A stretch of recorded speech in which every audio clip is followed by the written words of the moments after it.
Justice! Justice! Justice! Police go back! Go back! Go back! Police go back! Go back! Go back! Police go back! Go back! Go back! Handcuff Jinabad! Jinabad! Jinabad! আসলে বিজেপিৰ শাসনকালত বৰ্তমান অসমত বুলিয়ে নহয় সমগ্ৰ ভাৰতবৰ্ষতে এতিয়া গণতন্ত্ৰ বুলি কোৱা বস্তুটো এতিয়া নোহোৱা হৈ গৈছে।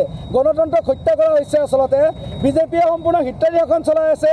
যোৱাকালি টংলা আঞ্চলিক ছাত্ৰ সন্থাই বৰ্তমান অসমৰ সাম্প্ৰতিক পৰিস্থিতিত যেনেকৈ বজাৰত অত্যাৱশ্যকীয় সামগ্ৰীৰ আকাশলংঘী মূল্য বৃদ্ধি, সেই মূল্য বৃদ্ধি ৰোধ কৰাৰ দাবীত লগতে জাতিধ্বংসী নাগৰিকত্ব সংশোধনী আইন বাতিলৰ দাবীত আৰু শেহতীয়াকৈ অসম চৰকাৰে অসমৰ ওপৰত জাপি দিব ওলোৱা 2020 এই যিখন নেকি খচৰা এইখন বাতিলৰ দাবীত আমি টংলা আঞ্চলিক ছাত্ৰ সন্থাই টংলা চহৰৰ মাজমজিয়াত প্ৰতিবাদী অৱস্থান কাৰ্যসূচী শান্তিপূৰ্ণভাৱে ৰূপায়ণ কৰি আছিলোঁ।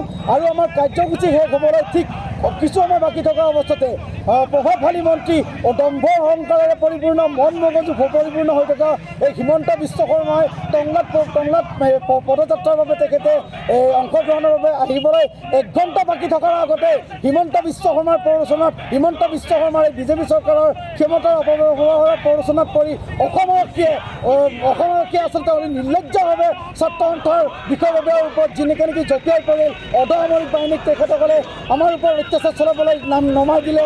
আমাৰ যেনেকৈ প্ৰতিবাদস্থলী সেয়া ভাঙি দিয়া হ'ল। সদৌ অসম ছাত্ৰ সন্থাৰ পতাকা ৰক্তিম পতাকা তেখেতসকলে মাটিত পেলাই ভৰিৰে গছকিছে।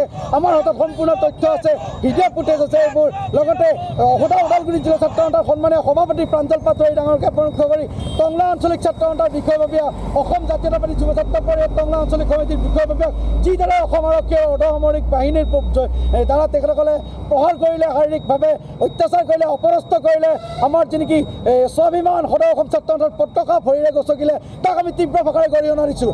আৰু এই যোৱাকালিৰ যেনেকৈ কাণ্ড কাৰখানা হৈ গ'ল, এই কাণ্ডৰ লগত জড়িত অসম আৰক্ষীৰ যিসকল বিষয়া জড়িত আছিলে তেখেতসকলক অতি কম সময়ৰ ভিতৰত তদন্তৰ আওতালৈ আনি পেলাই তেখেতসকলক নিৰ্দিষ্ট যি নেকি শাস্তি বিহিব লাগে আমি প্ৰতিবাদেৰে আজি এই প্ৰতিবাদস্থলীৰ পৰা দাবী জনাইছোঁ। অন্যথা তীব্ৰতৰ ভয়ংকৰ গণতান্ত্ৰিক আন্দোলনত পৰিৱেশৰ সূচনা হ'ব টংলা অঞ্চলত। আজি সমগ্ৰ ওদালগুৰি জিলাৰ প্ৰতিখন আঞ্চলিক ছাত্ৰ সন্থাতে সদৌ অসম ছাত্ৰ সন্থাৰ সন্মানীয় সভাপতি দীপাংকৰ নাথ ডাঙৰীয়াৰ আহ্বান মৰ্মে প্ৰতিখন আঞ্চলিক ছাত্ৰ সন্থাই আজি মুখত ক'লা কাপোৰ বান্ধি অৱস্থান ধৰ্মঘট কাৰ্যসূচী ৰূপায়ণ কৰিছোঁ। আমাৰ এটাই দাবী, যোৱাকালি শান্তিপূৰ্ণভাৱে চলি থকা ছাত্ৰ সন্থাৰ কাৰ্যসূচীত কি কাৰণত বিজেপিৰ অপব্যৱহাৰ ক্ষমতাৰ অপব্যৱহাৰ কৰি পেলাই অসম আৰক্ষীৰ জৰিয়তে আমাক অপৰাস্ত কৰা হ'ল, শাৰীৰিকভাৱে আমাক অপৰাস্ত কৰা হ'ল। আমাৰ ছাত্ৰ সন্থাৰ সমগ্ৰ অসমৰ স্বাভিমান আৱেগ সদৌ অসম ছাত্ৰ সন্থাৰ পতাকাখন কি কাৰণত ভৰিৰে গছকা হ'ল, এই কথা কিন্তু তদন্তৰ আওতালৈ আহিবই লাগিব। আৰু এই ঘটনাৰ লগত জড়িত প্ৰতিজন আৰক্ষী বিষয়া অৰ্ধসামৰিক জনক তদন্তৰ আওতালৈ আনি তেখেতসকলক কিন্তু উচিত শাস্তি বিহিব লাগিব।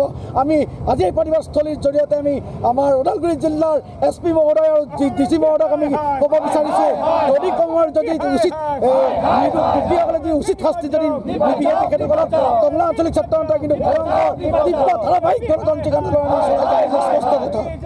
Justice! Justice! Justice!